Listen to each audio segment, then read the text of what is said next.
जीवन का परम लाभ भजन है। इससे उत्तम ज्ञान, उत्तम से उत्तम वैराग्य, उत्तम से उत्तम स्थितियां अध्यात्म की प्राप्त होती है।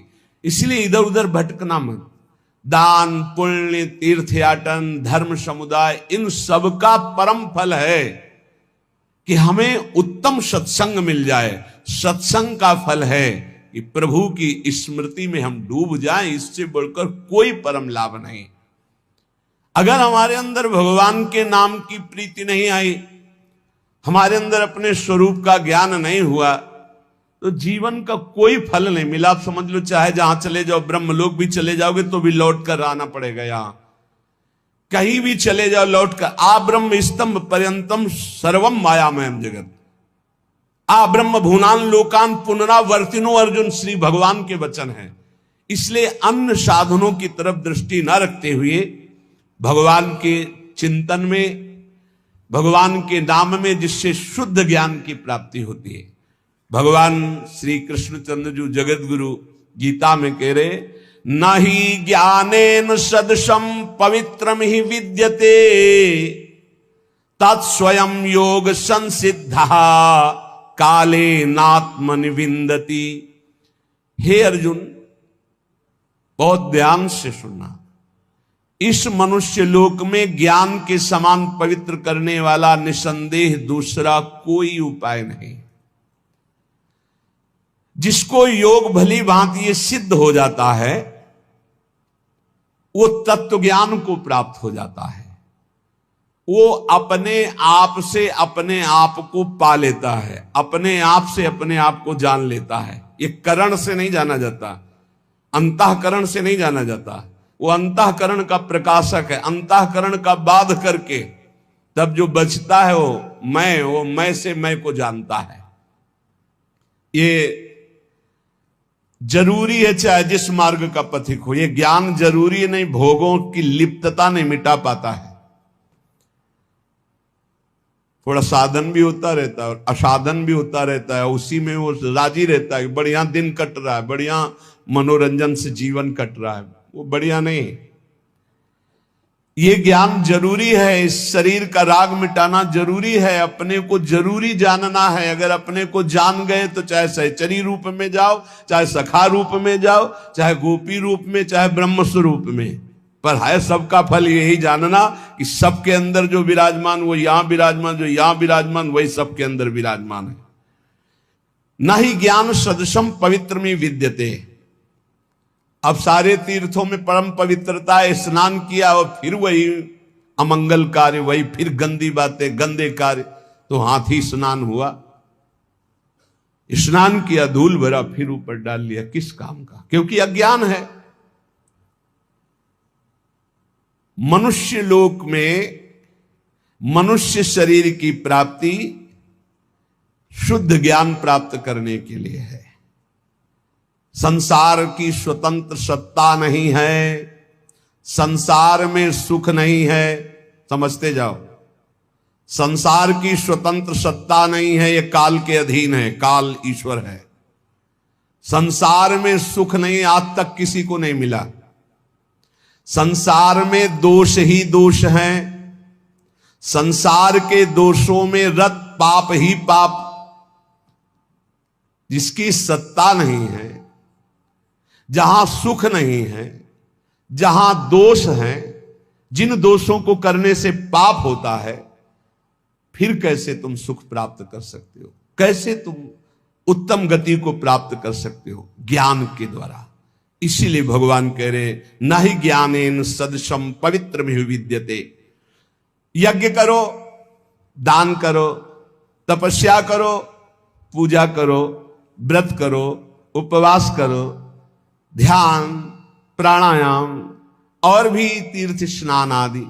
मैं यज्ञ करता हूं, मैं दान देता हूं, मैं तीर्थ स्नान कर, मैं नहीं लाभ मिला। अहंकार, अज्ञान, पवित्र नहीं हुए आप। तीर्थ स्नान करके भी पवित्र नहीं हुए, क्योंकि सब पापों का मूल स्थान है अहंकार, अविद्या। वो तो बनी हुई है, गंदगी तो बगल में दबाए हुई है। चाहे जितनी बार गंगा नहाओ, गंदगी तो है ही ना। यदि गुरुदेव की प्राप्ति हो जाए और वो ज्ञान गंगा में स्नान करवा दे तो किसी और तीर्थ में जाओ चाहे न जाओ, परम पवित्र हो गए।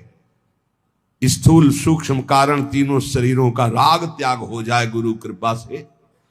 पवित्राणाम पवित्रम स्वरूप है हमारा ये, पवित्राणाम पवित्रम। योग संसिद्धा, सांगोपांग गुरु प्रदत्त आराधना करने से तत्व ज्ञान हो जाता है, वही सिद्ध कहा जाता है। कल जैसे एक प्रवक्ता जी प्रश्न कर रहे थे कि बाहरी लोग कहते हैं कि हिंदू उपासना में, सनातन उपासना में गणेश जी ये जी इतने भगवान हैं कि आपस ही में झगड़ा है। हमारे सनातन धर्म में तो ऐसी उपासना की चराचर भगवान है।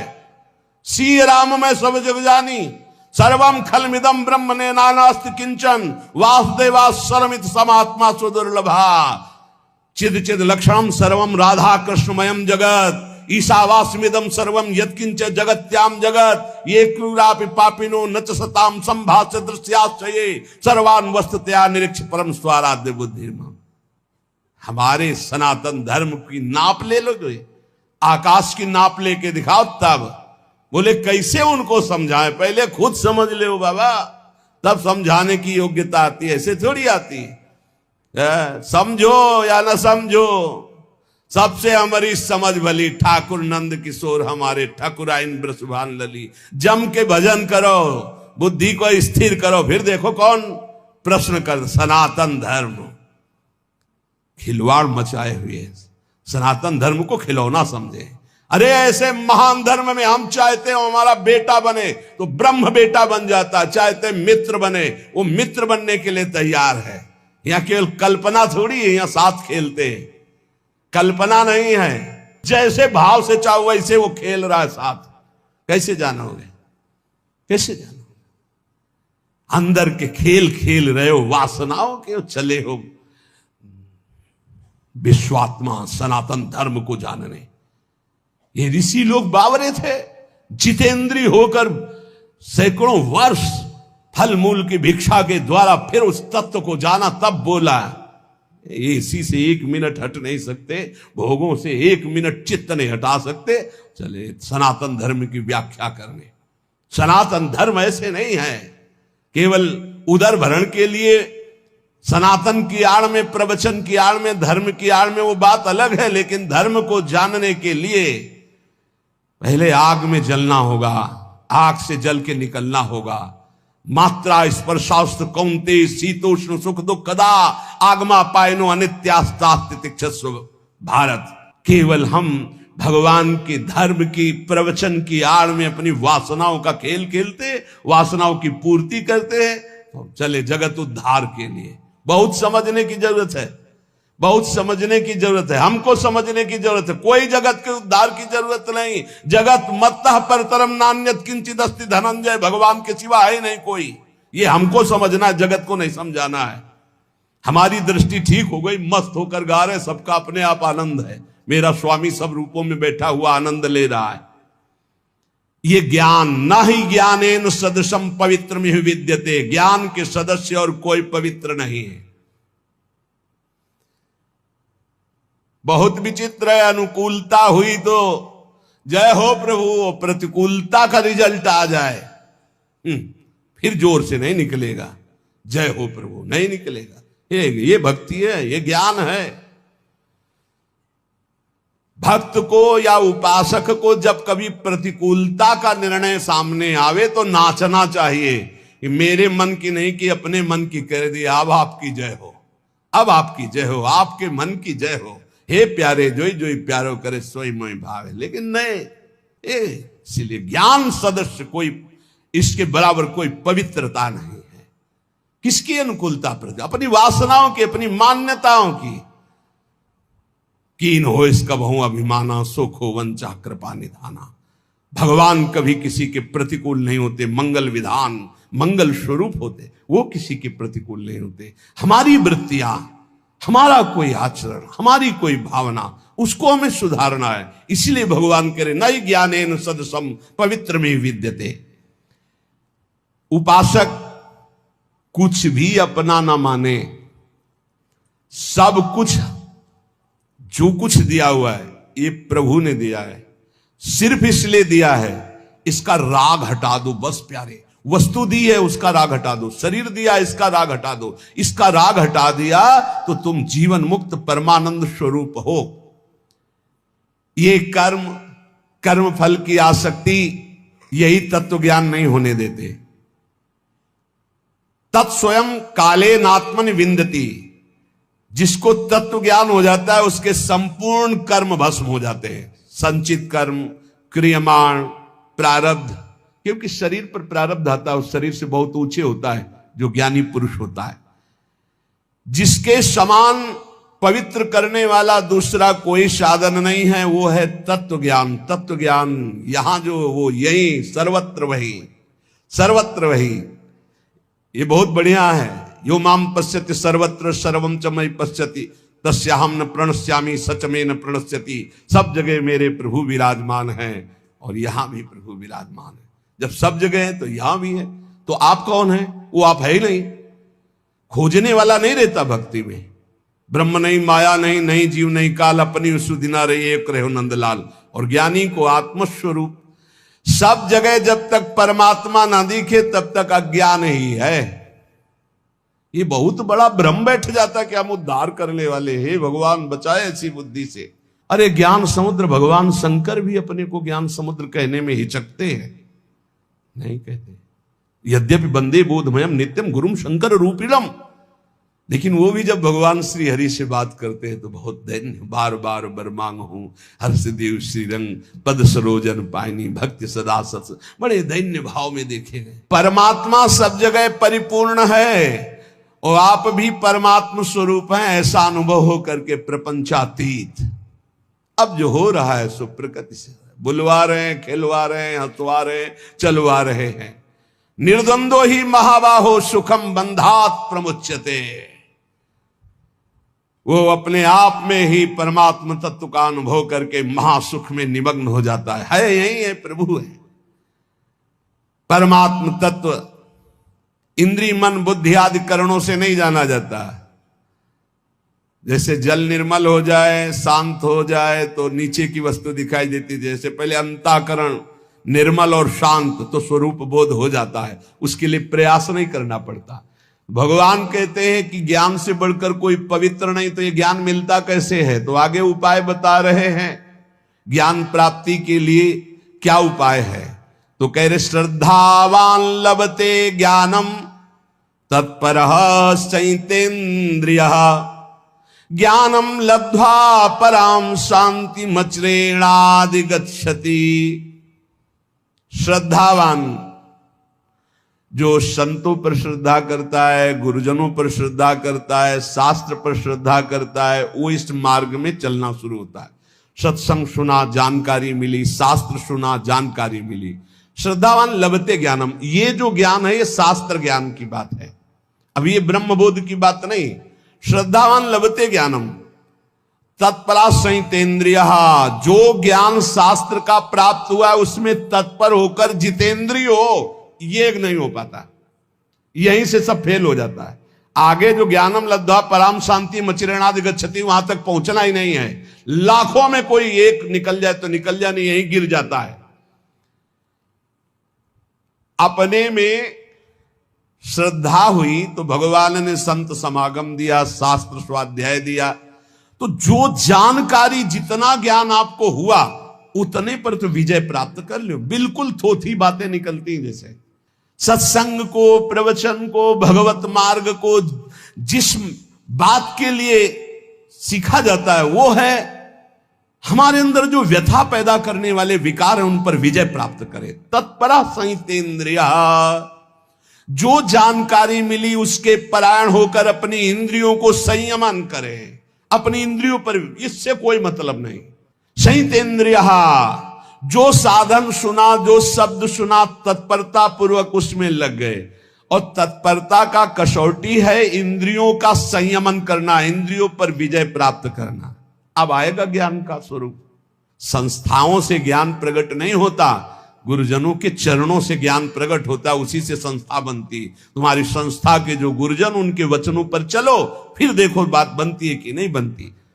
इंद्रियों की कसौटी है इस बात की कि जब तुमने जान लिया ये थोथा है तो फिर क्यों चलायमान हो रही।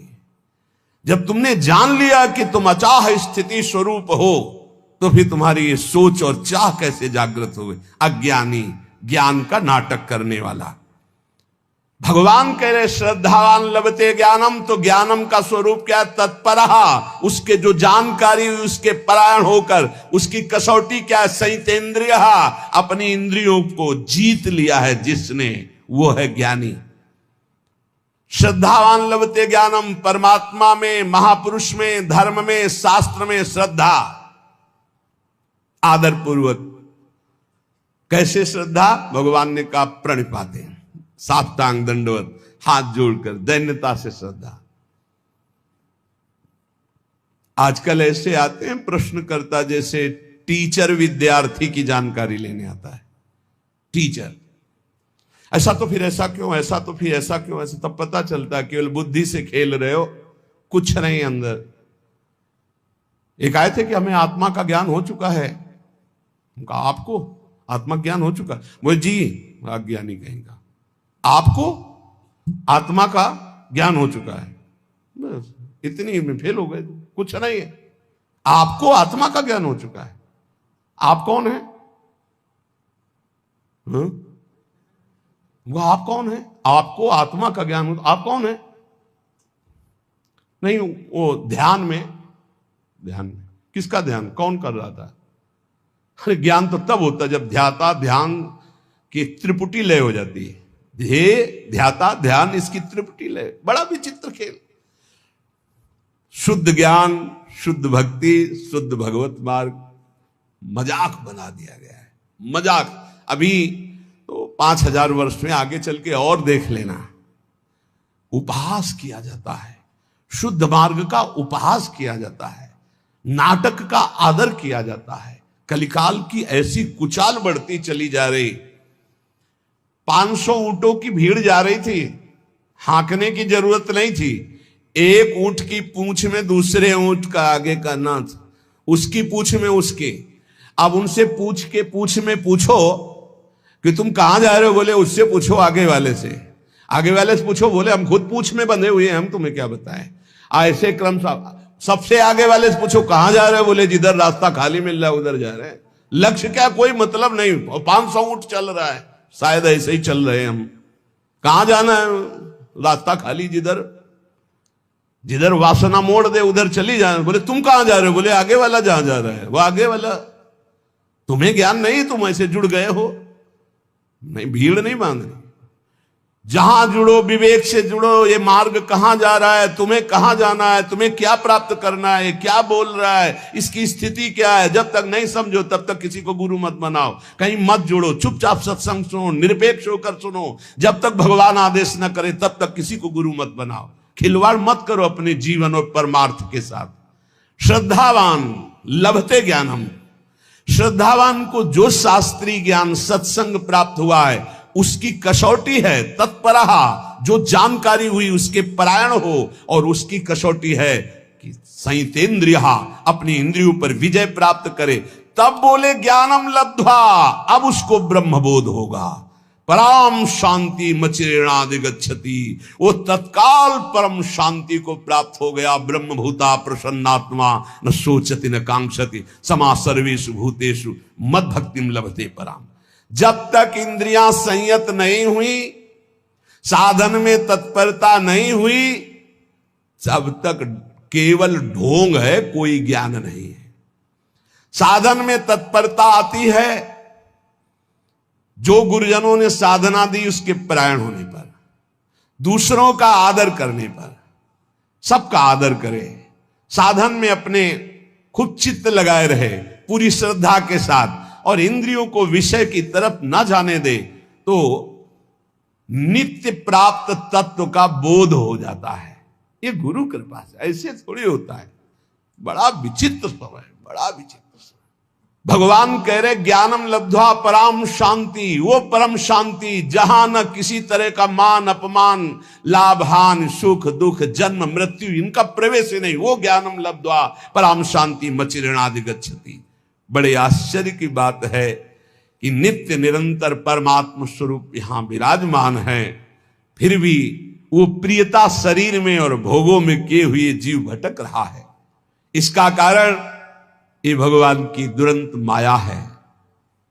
हम स्थायी सुख संसार को मान लेते हैं और पूरा जन्म इसी में व्यतीत कर देते हैं।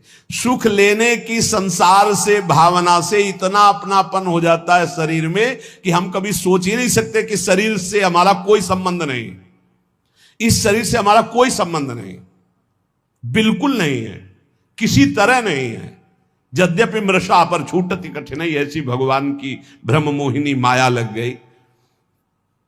संसार के प्रति जो प्रीति हो गई है यही माया है, यही अज्ञान है। इसी को हटाने के लिए हाँ बड़ी बड़ी संगोष्ठियां केवल संसार को सुधारने के लिए हो रही, अपने सुधारने की तरफ लौट ही नहीं पा रहे। हम अपनी तरफ तो हम देख ही नहीं पा रहे, बहिर्मुख होकर बाहर भागते चले जा रहे, वो बुरा वो बुरा वो बुरा। और अंदर जब देखे तो भाई जब दिल खोजो अपना तो हमसे बुरा ना हो। परमात्मा स्वरूप को छोड़ करके हम देहाभिमान में भटक रहे, व्यवहार में भटक रहे, दूसरों के दोष देख रहे, गुण देख रहे। इसलिए सच्चा ज्ञान नहीं प्रकट हुआ। सच्चा ज्ञान है ज्ञानम लब्ध्वा पराम शांति मचिरेणाधिगच्छति, परम शांति को प्राप्त हो जाता है। श्रद्धा विश्वास तो साधन में तत्परता, साधन में तत्परता जितेंद्रियता, और जे ही जितेंद्रिय हुआ जाहिन चाहिए कबौ कछु, तो अपने आप तत्वबोध हो गया। अपने आप उस साधक को अपने आप से अपने आप का अनुभव हो जाता है। अज्ञश्चा श्रद्धानश्च संशयात्मा विनश्यति, नायम लोकोस्ति न परो न सुखम संशयात्मनः। जो अज्ञ विवेकहीन है और श्रद्धा रहित है, ऐसे संशयात्मा मनुष्य का नाश हो जाता है। संशयात्मा मनुष्य के लिए ना ये लोक सुखकर होता है, ना परलोक हितकर होता है, और ना उसे कभी सुख प्राप्त होता है। उसका पतन ही है, उसका नाश ही है। जो शास्त्रों पर विश्वास नहीं करता, संतों पर विश्वास नहीं करता, तो विवेक है नहीं। विवेकहीन पुरुष का नाश ही निश्चित है। अज्ञश्चा श्रद्धानश्च संशयात्मा विनश्यति। विवेक तो खुद जागृत नहीं हुआ ज्ञान, और दूसरे की बात मानना नहीं। जो संत महापुरुष गुरुजन शास्त्र इनकी बात मानना नहीं, उनको महत्व नहीं देना। कैसे होगा? तुम्हारे में खुद है नहीं ज्ञान, और जिनको ज्ञान है उनकी बात मानना है नहीं। वहां संशय करना है तो संशयात्मा विनश्यति, उसका विनाश हो जाता है, पतन हो जाता है। विनाश किसे कहते हैं? बुद्धि का नाश होना ही सर्वनाश है। संशयुक्त पुरुष की बुद्धि ऐसे आचरणों में उतर जाती है कि उसका नाश हो जाता है। ऐसे पुरुष के संशय कैसे नष्ट हो? क्योंकि बिना संशय नष्ट हुए न लौकिक उन्नति होगी न पारलौकिक उन्नति। भगवान कह रहे हैं नायम लोकोस्ति न परो न सुखम संशयात्मना। जो संशयात्मा है, न इसी लोक में सुख मिलता है न परलोक में सुख मिलता है। सरल भाषा में जब संशय ज्यादा प्रकट हो जाता है तो डिप्रेशन की स्थिति आ जाती है। कहीं ऐसा न हो जाए, कहीं ऐसा हो जाए, पता नहीं ऐसा। वो निगेटिव इतना सोचना कि वो ना इस लोक में सुख न परलोक में सुख। अलग अलग उसकी संकल्प विकल्प की बातें चलने लगती हैं। संदेह युक्त पुरुष का नाम संशयात्मा है। वो कहीं भी जाए, किसी भी संत के पास, किसी भी शास्त्र के पास, उसे संदेह खड़ा हो जाएगा। बड़ा दुर्भाग्य है, ये कभी नहीं होना चाहिए। इसलिए श्रद्धावान लभते ज्ञानम, प्रथम हृदय श्रद्धा जो करे, बड़े भाग्यशाली हैं जिनको संशय नहीं, श्रद्धा है। और जो संशयात्मा है वो कहीं भी जाए, वो दोष ही दर्शन करते हैं, वहां निगेटिव से ही बटोर कर लाते हैं। कोई पॉजिटिव उनका चिंतन नहीं हो पाता, चाहे जितना बड़ा सत्संग मिल जाए उनको। खलौ करें भली पाई सुसंगु, मिटे न मलिन स्वभाव भंगु। परमार्थ के मार्ग में चलने वाले साधक में एक मांगलिक संशय होता है, एक अमांगलिक होता है। मांगलिक संशय अगर ऐसा है तो फिर उसको कैसे किया जा सकता है, ऐसा कैसे है, वो समझा फिर विश्वास, हाँ ऐसा। वो जो जानने के लिए संशय प्रश्नवाचक हुआ वो अच्छा है। और जो अश्रद्धा वाला संशय है, मानना नहीं शास्त्र के बाद, संतों में अश्रद्धा, संतों की ये नाशकारी है। कोई बात हुई, उस पे एक प्रश्न खड़ा हो गया, वो मांगलिक है। आप पुनः उत्तर लीजिए, फिर प्रश्न आता है, संशय आता है, फिर उत्तर लीजिए, वो आपके मंगल के लिए है। लेकिन अश्रद्धा हो जाना, पहले ही अश्रद्धा का भाव, संशय का भाव खड़ा हो जाना, ये नाशकारी है।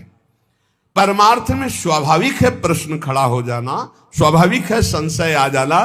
जिस विषय को पढ़ा नहीं, जिस विषय को समझा नहीं, अब वो विषय कहा जा रहा है तो उस पर प्रश्न खड़ा हो सकता है, लेकिन अश्रद्धा नहीं।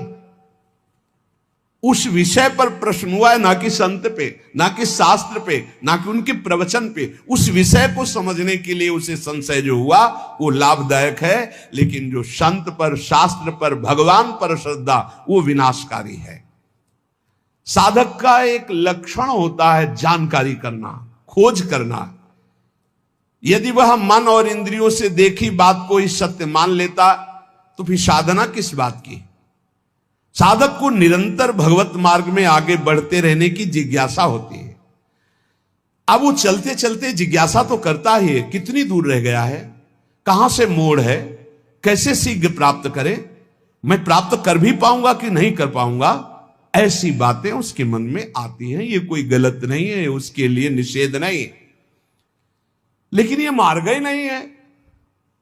पता नहीं, ये सब लोग जानते हैं कि नहीं, पता नहीं भगवान है कि नहीं, परमार्थ है कि नहीं, ये सत्य बोल रहे हैं कि नहीं, फिर तो शास्त्र सही कह रहा है कि नहीं, फिर तो पतन हो ही जाएगा, नाश हो जाएगा। इसलिए श्री भगवान हमारे अंशी हैं, वो हमको समझा रहे, अज्ञान नहीं, अश्रद्धा नहीं, संशय मत करो। इस लोक में, परलोक में संशयात्मा को सुख की प्राप्ति कदापि नहीं होती। नायम लोकोस्तु न परो न सुखम संशयात्मना।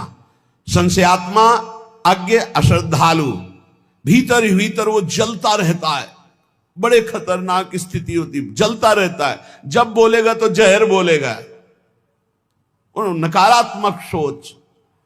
संशयात्मा मनुष्य का, इस लोक का इतना गंदा व्यवहार बिगड़ जाता है, बड़े बड़े अपराध बन जाते हैं। वो यहां तक प्रत्येक व्यक्ति पर संशय करता है, प्रत्येक बात पर संशय करता, खुद पे संशय कर लेता है कि मैं सही निर्णय कर रहा हूं कि नहीं। खुद पे संशय खड़ा हो जाता है, ये ठीक है, बेठीक है, भोजन ठीक है, नहीं ठीक है, पता नहीं इसमें क्या मिला है, क्या मतलब इतना परेशान कर देता है संशय कि न इस लोक में सुख न परलोक में सुख। कल्याण के लिए जो बुद्धि चाहिए वो निश्चयात्मिका बुद्धि होती है। निश्चयात्मिका जो बुद्धि होती है संतों के सत्संग से प्राप्त होती है, शास्त्र स्वाध्याय से प्राप्त होती है। इसलिए विवेक विचार पूर्वक शास्त्र और संत महापुरुषों की बातों को श्रद्धा पूर्वक मानो, संशय मत करो। संशय भगवत मार्ग के जानने का करो, लेकिन इन पर अश्रद्धा करके संशय करना वो पतनकारी है। योग संन्यस्त कर्माणम ज्ञान संचिन्न संशयम आत्मवंतम न कर्माणि निबध्नन्ति धनंजय। हे धनंजय, योग माने समता, समता के द्वारा जिसका संपूर्ण कर्मों से संबंध विच्छेद हो गया है, और जो विवेक ज्ञान के द्वारा संपूर्ण संशयों का नाश कर चुका है, वो मेरे स्वरूप के परायण हो जाता है। उस मनुष्य को, उस उपासक को कोई भी कर्म बांध नहीं सकते। योग संन्यस्त कर्माणम, शरीर, इंद्रियां, मन, बुद्धि, ये मैं नहीं हूं, ये मुझे मिले हैं भगवत प्राप्ति के लिए। ये केवल मुझे मिली हुई वस्तु है, सरकारी वस्तु मिली। जैसे किसी सरकारी आदमी को गाड़ी बंगला सब दे दिया जाता है कि आप हमारा कार्य करो, ये सब सुख सुविधाएं, ऐसे ही हमको भगवान ने शरीर दिया, इंद्रियां दी, अंतःकरण चतुष्टय दिया, भगवत कार्य के लिए, भगवत प्राप्ति के लिए।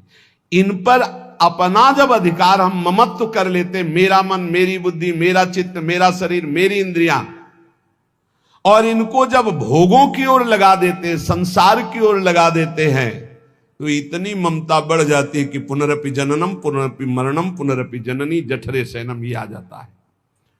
और जब इनका प्रवाह भगवान की ओर लगा, ये तुम्हें छूट मिली कि तुम अपने मन को कहां लगा सकते हो, तुम अपनी इंद्रियों को कहां लगा सकते हो, अपने देह से क्या कर, पूरी छूट है, चाहे पाप करो, चाहे पुण्य करो, चाहे भजन करो, तुम्हें छूट मिली है। जब हम अपनी इंद्रियों को, अपने मन को, अपने शरीर को संसार में लगा देते तो अज्ञान पुष्ट हो जाता है। मैं शरीर हूं और अपनी इंद्रियों से मैं भोगों को भोग रहा हूं, मेरा मन, मेरा तन, मेरा धन, जो जो मन कहेगा वही करूंगा। ये अज्ञान का लक्षण, ये दुर्गति का लक्षण, बार बार जन्म मरण का लक्षण। और जब मन, इंद्री, तन गुरु आज्ञा, शास्त्र आज्ञा के अनुसार प्रभु की ओर लगा देते हैं तो पवित्र होने लगते हैं। जब पवित्र होते हैं तो इनकी एक क्षमता बढ़ती है जिसे कहते हैं समता। सुख में अभिमान नहीं, दुख में शोक नहीं, मान में हर्ष नहीं, अपमान में दुख नहीं, शोक नहीं, वो सम रहता है। ऐसे सम अंतःकरण वाले महापुरुष को तत्वबोध होता है। ज्ञान किसको होता है? जिसके अंदर समता का जागरण होता है। दुख सुख में, लाभ हानि में, मान अपमान में, निंदा स्तुति में, जिसका हृदय सम रहता है। हृदय की अंतःकरण की समता से ही स्वरूप बोध होता है। ध्यान रखना, स्वरूप तो वैसे ही सम है, उसे कोई साधन के द्वारा सम नहीं करना। जब हमारी इंद्रियां, हमारा अंतःकरण प्रभु की तरफ लगता है तो समता आती है, और जब संसार की तरफ लगता है तो ममता आती है। ममता ज्ञान में बांधकर बार बार जन्म मरण प्रदान करती है। प्रभु की तरफ लगी हुई समता कर्म बंधनों का विच्छेद कर देती है। योग संन्यस्त कर्माणु, समस्त कर्मों से समता छिन्न भिन्न करके उनका नाश कर देती है। योगी कर्म करते हुए भी अकर्म में रहता है और अकर्म स्थिति में भी कर्म देखता रहता है। यही एक सन्यासी महात्मा आए थे, बड़ा सूक्ष्म प्रश्न किया था कि कर्म करते हुए भी अकर्म कैसा, अकर्म स्थिति में भी कर्म कैसा। बड़ा सुंदर उत्तर दिया गया था, कांतिक में पढ़ा है। कर्म करते हुए और ना करते हुए दोनों अवस्थाओं में योगी असंग रहता है। कर्म जब हो रहा है तो गुणों के द्वारा हो रहा है। अंतःकरण शरीर मैं नहीं हूं, मैं इसका कर्ता नहीं, स्पष्ट वो देख रहा है अपने आप को। और जब कर्म नहीं हो रहा तो भी कर्म हो रहा, क्योंकि प्रकृति बिना एक क्षण बिना कर्म किए रह नहीं सकती। जैसे आप सो रहे हैं तो आपको लग रहा है मैं कोई कर्म नहीं कर रहा हूं, लेकिन कर्म हो रहा है। किसी को जगह, यार काहे को कच्ची नींद में जगा दिया, अर्थात नींद भी परिपक्व हो रही थी। और जब परिपक्व हो जाएगी 6 घंटे 7 घंटे जिसकी जितनी, वो जगेगा आज मैं बहुत सोया। तो अगर वो क्रिया ना होती तो परिपक्व कैसे होती? अगर मूर्छा में क्रिया ना होती तो जागरण कैसे होता? अर्थात अकर्म में भी कर्म हो रहा है, और कर्म जब हो रहा है तो अपने को असंग देख रहा है, अकर्ता देख रहा है। इसलिए कर्म में भी अकर्म और अकर्म में भी वो कर्म को देखता है जो तत्व ज्ञानी होता है, जिसकी परम पावन पवित्र बुद्धि होती है। ज्ञान संचिन्न संशयम, मनुष्य के भीतर ये संशय रहते, कर्म करते हुए ही कर्मों से अपना संबंध विच्छेद कैसे हो जाएगा, अपने लिए कुछ ना करेंगे तो अपने का कल्याण कैसे, बिना किए कल्याण कैसे हो जाएगा। परंतु जब ज्ञान प्रकट होता है तब वो जान जाता है अपने लिए कोई कर्म नहीं है, अपने कल्याण के लिए किसी कर्म की जरूरत नहीं। अज्ञानी प्रश्न करेगा, फिर आप ऐसा कहते हैं ये करो ये करो, क्योंकि तुम असत कर्म करते हो, इसलिए सत्कर्म के द्वारा असत कर्म का त्याग करो। और जब सत्कर्म करोगे तो अहंकार गलित हो जाएगा, कर्ता भाव चला जाएगा, तत्वबोध हो जाएगा। उसके समस्त संशय मिट जाते हैं जो शास्त्र और गुरु आज्ञा के अनुसार कर्म, तस्मात् शास्त्रम प्रमाणन्ते कार्याकार्यो व्यवस्थित हो। उसको स्पष्ट दिखाई देने लगता है कि मेरे द्वारा कोई कर्म नहीं हो रहे, थोड़ा पवित्र तो होइए। इसलिए स्वरूप ये नहीं है। जब स्व का बोध होता है तो पर प्रकृति ये शरीर, ये अंतःकरण, ये इंद्रियां, ये सब एक जाति के हैं, प्रकृति के। हमारा इनसे कोई संबंध नहीं। जीवन मुक्त महापुरुष हो गया। ये समझ में नहीं आ रहा होगा, क्योंकि देहाभिमान से युक्त बुद्धि है, कैसे समझ में आएगा। तो आखिरी बात इतना समझ लो, जो भी कर्म करो श्री भगवान को समर्पित कर दो। हर वस्तु, व्यक्ति, पदार्थ सब भगवान ने बनाया है। भगवान के लिए, भगवान की आज्ञा के अनुसार कर्म करो और नाम जप करो, अपने आप तत्वबोध हो जाएगा। हमारी बात मान लो, हम ये जीवन भर की बात कह रहे हैं। शरीर भगवान का दिया हुआ, अंतःकरण भगवान का दिया हुआ, आपके पास जो सामग्री वो श्री भगवान की दी हुई। भगवान के बल से, भगवान की सामग्री से जो भी इस कार्य करो, भगवत कार्य करो, भगवान को समर्पित कर दो, नाम जप करो। इसी से आपको तत्वबोध हो जाएगा, इसी से भगवत प्राप्ति हो जाएगी। और ज्यादा समझने की अभी कोशिश न करें, क्योंकि बहुत कठिन है। इस समय जो ज्ञान का वर्णन हो रहा है, काशी के घाटों वाला उपासना क्षेत्र है, और ये ज्ञान के पंथ कृपाण के धारा, परत खगेश लगे नहीं बारा। भक्ति में बड़ी सरसता से वही बोध हो जाता है। बड़े बड़े भक्तों को महाज्ञानी कहा गया। गरुण महाज्ञानी, गुण राशि, विश्वामित्र महामुनि ज्ञानी, हनुमान जी तो परम ज्ञानी है ही है। जो भक्ति में लगता है उसको विशुद्ध ज्ञान हो जाता है। आप ज्ञान की चिंता न करें, आप नाम जप की चिंता करें, और कोई असत कर्म ना होने पावे, शास्त्र सम्मत कर्म हो, और उन्हें भगवान को समर्पित कर दो। इसी से भगवान ज्ञान समुद्र है, आपके हृदय में करुणा करके विशुद्ध ज्ञान प्रकाशित कर देंगे, जिससे आपका जीवत्व नष्ट हो जाएगा, जिससे आपका देह भाव नष्ट हो जाएगा, जिससे आपके संचित कर्म भस्म हो जाएंगे, जो बार बार हमें जन्म मरण का दुख देते हैं। भगवान श्री राम के पावन चरित्र का श्रवण करते हैं, जो कलिमल का नाश करने वाला है, जो महामोह का नाश करने वाला है। महामोह महिषेश विशाला, राम कथा कालिका कराला। महामोह का स्वरूप मानो महिषासुर है, और प्रभु श्री राम का पावन चरित्र मानो कराल काली है, जो उसका विनाश कर देती है। प्रसंग चल रहा है, सबसे प्रभु एक क्षण में पलक झपकते ही मिल गए, क्योंकि सबके हृदय में था कि प्रभु श्री राम हमसे मिले चित्रकूट में कामदगिरी के समीप। जैसे गिरिराज महाराज श्री कृष्ण का स्वरूप है, ऐसे कामदगिरी साक्षात राम स्वरूप है, चित्रकूट में जो विराजमान है। भगवान श्री राम समस्त अयोध्यावासियों से एक पल में सबके साथ, ये मर्म किसी ने नहीं जाना। प्रथम कैकेयी माता को प्रणाम करके बहुत भक्ति पूर्वक कैकेयी माता का हृदय जल रहा था कि ऐसे राम को वनवास दिया। फिर सुमित्रा जी को कल चर्चा सुनी आपने, फिर लक्ष्मण और प्रभु श्री राम कौशल्या जी के चरणों में पड़े, कल श्रवण किया। कौशल्या जी का बहुत ही मृदु सरल महामहिम स्वभाव, जिनके भगवान पुत्र बने उनके स्वभाव का कौन कोई वर्णन कर सकता है। बड़ा गंभीर स्वभाव माता कौशल्या का। दोनों भाइयों को, राम लखन को हृदय से लगाए हुए, अश्रुओं से अभिषिक्त करते हुए दुलार कर रहे हैं। माता के आंसुओं ने प्रभु श्री राम के श्रीअंग को भिगो दिया। उस समय की स्थिति को कोई कैसे बता सकता है। फिर धैर्य धारण किया। प्रभु श्री राम और लखनलाल गुरुदेव जी की तरफ बढ़े और कहा, प्रभु आज्ञा कीजिए कि अयोध्यावासी सुखपूर्वक अपने अपने स्थल का चयन करके यहां वास करें। गुरुदेव की आज्ञा हुई तो ब्राह्मण, मंत्री, माताएं और गुरुजन और सब अपनी अपनी स्थिति के अनुसार जो व्यवस्था हुई थी चित्रकूट में वास किया। और प्रभु कुछ चुने हुए जनों को साथ लेकर के अपनी कुटिया पे आए। श्री जानकी जी ने वशिष्ठ जी के चरणों को प्रणाम किया, फिर अरुंधति जी के चरणों को प्रणाम किया, उन्होंने आशीष दिया। फिर सियाजू ने जो गुरुजन आए थे सबको प्रणाम किया। फिर जब अपने सासुओं के दर्शन किए तो बहुत विकल हो गई। ऐसी विधाता ने रचना रची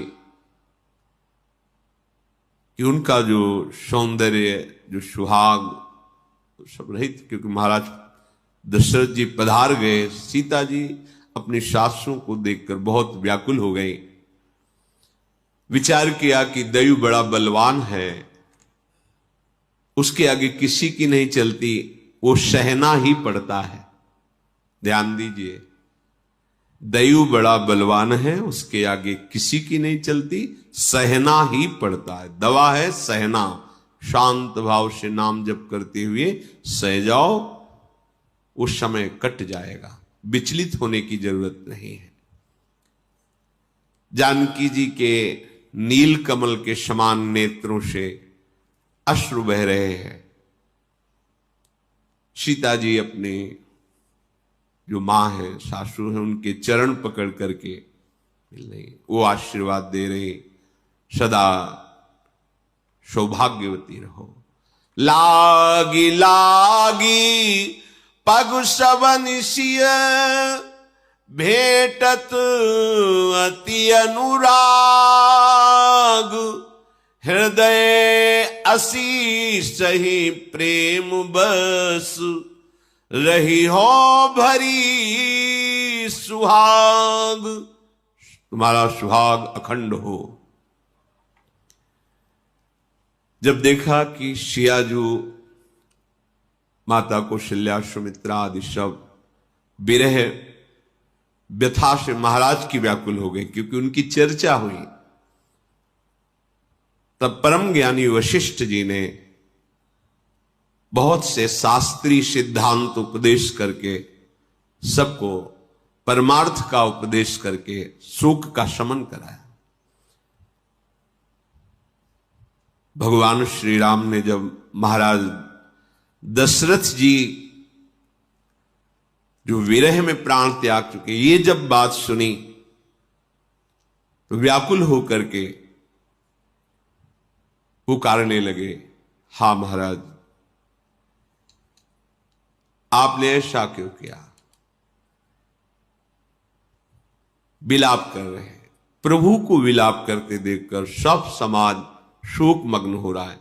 वशिष्ठ जी ने फिर श्री राम जी को समझाया, जाओ मंदाकिनी में स्नान करो और जो पिता के मंगल के लिए है वो कार्य करो।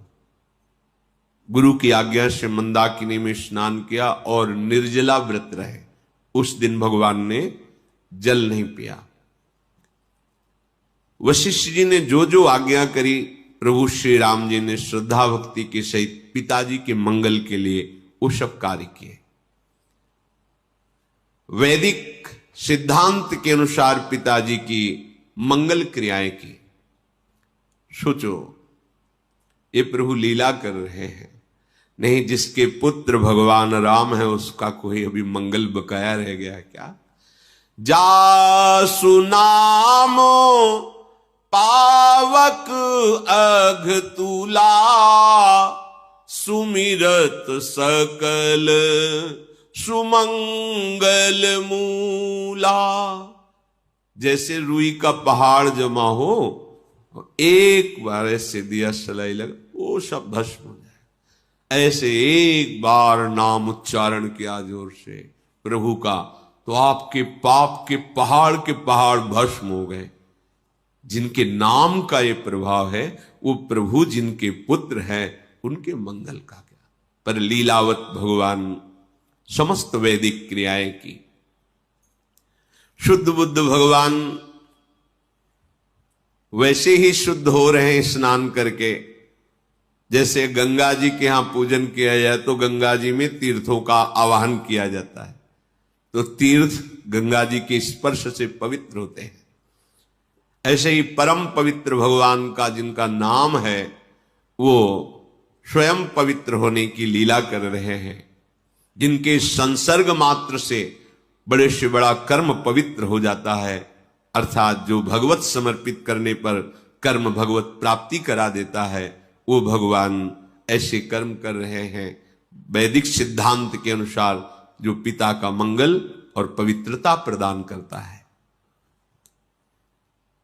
फिर कंदमूल फल सबको वितरित किए गए, सबने वो पाए। 2 दिन वास हुआ। प्रभु ने हाथ जोड़ा और सबसे कहा कि अब आप सब अयोध्या वापस चले जाइए। महाराज स्वर्ग में हैं दशरथ जी, और आप सब चित्रकूट में। ये ज्यादा समय ठीक नहीं है। अयोध्या राजधानी है, खाली नहीं रहना चाहिए। यद्यपि ऐसा नहीं कहना चाहिए, फिर भी ढिठाई करके सबसे प्रार्थना कर रहा हूं, आप सब गुरु जी के साथ पुनः अयोध्या वापस हो जाए। जो ही ये बात प्रभु ने कही, सारा समाज विचकित हो गया, मानो समुद्र में जहाज डूबने वाला हो। ऐसा अब फिर बिछुड़ना पड़ेगा प्रभु से, मानो जैसे अनुकूल हवा चल जाए तो डूबता हुआ जहाज बच जाए। ऐसे श्री वशिष्ठ जी ने कहा कि अभी तो 2 ही दिन हुए हैं रघुनाथ, अभी तो चित्रकूट के पूरे दर्शन भी नहीं हुए, दर्शन हो जाने दो, फिर जैसा कहोगे वैसा करेंगे, अभी तो रुकने दो। मानो फिर सबके प्राण आ गए। सबने भगवत स्वरूप कामदगिरी की परिक्रमा की, आसपास के वन प्रांत का दर्शन किया। बड़े ही अमृत के समान झरने झर रहे थे, शीतल मंद सुगंध वायु चल रही थी, जो तीनों तापों का, दैहिक दैविक भौतिक तापों का शमन करने वाली। असंख्य वृक्ष, सुंदर सुंदर फल फूल पत्ते। आज के 25-26 वर्ष पहले दर्शन हुए, बड़ा तब भी बड़ा सुंदर स्वरूप।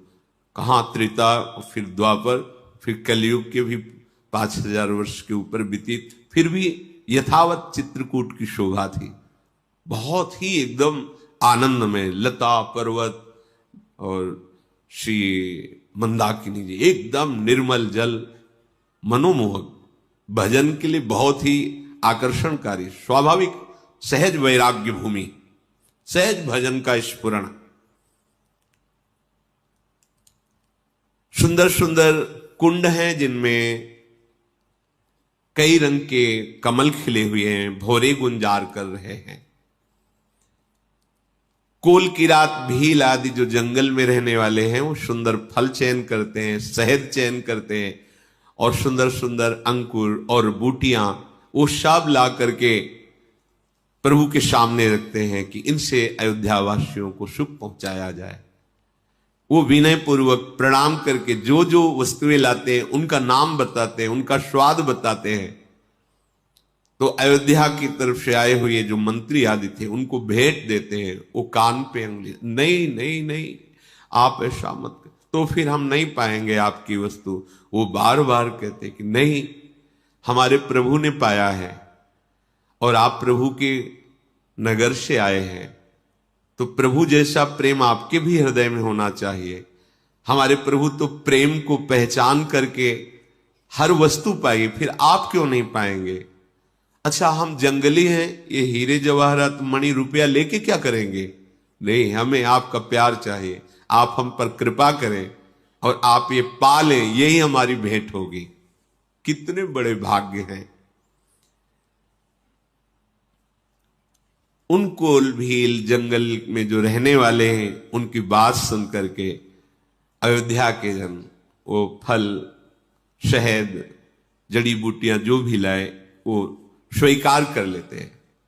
फिर वो हाथ जोड़कर कहते हैं कि देखो, हमारी जो बड़ाई है ना वो यही कि हम आपके वस्त्र न छीन ले, या हमारी अति बड़ी सेवकाई ले ही न बासन बसन चुराई। हम लोग जंगली हैं, हमारा स्वभाव मृदु नहीं है। हम जड़ जीव जीवगण घाती, कुटिल कुचाली कुमति कुजाती। रात दिन हमारा इसी में जाता है, इसको मारा, उसको खाया, इसका छीना। ऐसा ये जो आप कुछ देख रहे हो ना, ये राम जी का प्रताप है। मेरे में ऐसी उदारता, विनय, प्रेम, ये कितना दैन्य, देखो कितना दैन्य कि हमारी, अगर आप सेवा समझ रहे हो तो सबसे बड़ी सेवा ये समझ लो कि आपके वस्त्राभूषण नहीं छिनाया, यही हमारी सेवा है। क्योंकि हमारा स्वभाव यही है, रात दिन हम यही करते हैं कि अमुक जीव को मारा, उसको पका के खाया, ऐसा किया वैसा। ये जो हमारे अंदर आपको दिखाई दे रहा है, ये राम जी आप पधारे, ये उसका प्रताप है। इसमें एक आंतरिक भाव भी निकलता है कि हम कितने भी गिरे आचरण वाले हों, यदि हम भगवान का आश्रय ले लेते हैं तो हम ऐसे प्रशंसनीय सद्गुणों से युक्त हो जाएंगे जिनकी साधुजन सराहना करते हैं। आज उनका चरित्र रामचरित में गाया गया। क्यों? क्योंकि उन्होंने भगवान का आश्रय ले लिया, उन्होंने भगवान को अपनी सेवा समर्पित कर दी। वो खुद कह रहे हैं, जब ते प्रभु पद पदुम निहारे, मिटे दुसह दुख दोष हमारे। ये तो आप जो देख रहे हैं ना, ये केवल प्रभु के चरणों के दर्शन से है। हमारे सारे दुख और सारे दोष नष्ट हो गए। उन जंगली कोलभीलों की बात सुनकर अयोध्यावासी बलिहार हो रहे। कितनी दैन्यता, कितना प्रेम इनके हृदय में। अब तो दिन प्रतिदिन आनंद बढ़ने लगा। आज यहां दर्शन करना है, आज वहां दर्शन। पूरे अयोध्यावासी प्रभु श्री राम के मुखारविंद को देखकर, चित्रकूट की शोभा देखकर मगन हो रहे। एक एक दिन ऐसे व्यतीत होता जैसे पल व्यतीत हो गए, एक क्षण में व्यतीत हो गए। जब दुख का समय आता है तो एक एक क्षण ऐसा लगता है महीनों वर्षों का है, और जब सुख का समय आता है तो एक एक दिन ऐसे निपट जाते हैं मानो अभी पलक झपकते निपट गए। शियाजू अपने कई रूप रख करके अरुंधति जी, पूज्य श्री कौशल्या जी, सुमित्रा जी, कैकेयी जी, इनकी सेवा में। अब एक रूप में मानो एक तो फिर नहीं, जो गुरुजनों की पत्नियां हैं और जो सास, उनकी ये कोई मरम नहीं जाना, प्रतिपल उनकी सेवा। सबको ऐसा लग रहा है सियाजू हमें बहुत प्रेम कर रहे हैं। ऐसी सियाजू ने सेवा की कि समस्त सासुएं वश में है, उनकी सेवा के वश में। प्रभु श्री राम और लखन का और सियाजू का ऐसा सेवा भाव देख करके कैकेयी तो बस यही चाहती कि हमारे हृदय में ऐसी पीड़ा हो कि अभी हृदय फट जाए और मैं शरीर छोड़ दूं। अवनि जमहि जाचति कैकेयी, महि न बीच विधि मीचु न देही। या तो धरती फट जाए मैं समा जाऊं, या यम ऐसी कोई लीला करे मृत्यु कि मेरा शरीर अभी छूट जाए। ऐसी सियाजू, ऐसे लखनजू, ऐसे रामजू, पता नहीं मेरी बुद्धि में क्या हो गया था, मैंने इनको क्यों वनवास दिया। लोक और वेद में प्रसिद्ध है कि जो भगवान से विमुख है, वो कोई भी हो, कहीं भी हो, कैसा भी हो, उसे नरक में भी ठौर नहीं मिलता। लोकहु वेद विदित कवि काहि, राम विमुख थलु नरक न लहहि। तो आप कहोगे नरक में ठोर का मतलब क्या होता है? नरक में ठोर का मतलब कि नारकी जीव जो यंत्रणा भोग रहे हैं वो उसको यंत्रणा देते हैं। जो भगवत विमुख है, पापाचरण रत है, जैसे जेल कोई जाए, एक नया कह दिया है, क्या कर क्या है, बोले इसने माता पिता को मारा है, बेटी के साथ गंदा आचरण किया है, तो उनको वो जो जेल के कैदी उनको भी क्रोध आता है और अवसर मिलने पर उसे दंड देने की भावना रखते हैं। मतलब जेल में भी ठौर नहीं है उनको वहां भी पीड़ा देने की चेष्टा। तो नारकी जी उनको यंत्रणा देने के लिए तत्पर होते हैं जो भगवान की निंदा करने वाले भगवत विमुख पापात्मा जन हैं। लोक और वेद में प्रसिद्ध है, ज्ञानी जन कहते हैं कि जो भगवान से विमुख है तो उनको नरक में भी ठौर नहीं मिलता। आप सबके हृदय में कि कभी भी प्रभु कह सकते हैं कि अयोध्या वापस, एक बार कह चुके हैं। भरत जी को तो अब नींद नहीं, भूख नहीं, बस विकल है, जैसे सरोवर का जल सूखता जा रहा हो और उस मछली की चिंता हो कि कीचड़ ही कीचड़ रह गया। ऐसे ही कि किसी भी समय आज्ञा हो सकती है कि अयोध्या वापस जाओ, पर हम अपनी बात अभी रख नहीं पाए। बार बार सोचते हैं कि माता के वनवास देने वाले वचन पर पिताजी अपने प्राण त्याग दिए। मेरी हिम्मत कैसे हो कि मैं प्रभु से कहूं कि मैं राज्याभिषेक का सामान लाया हूं और आपको। वशिष्ठ जी के चरणों में भरत जी बैठकर कहते हैं कि अगर आप आज्ञा करेंगे तो प्रभु श्री राम आपकी आज्ञा का उल्लंघन नहीं करेंगे, अयोध्या लौट चलेंगे। परंतु वशिष्ठ जी भगवान की रुचि पे चलते हैं। ध्यान रखिए, गुरु वही आज्ञा करेंगे जो इष्ट का इशारा होगा। गुरुदेव केवल बाहरी रूप दिखाई दे रहा है, इष्ट की इच्छा ही उनमें अवतरित होती है, इष्ट की इच्छा ही आज्ञा करती है। क्या करूं?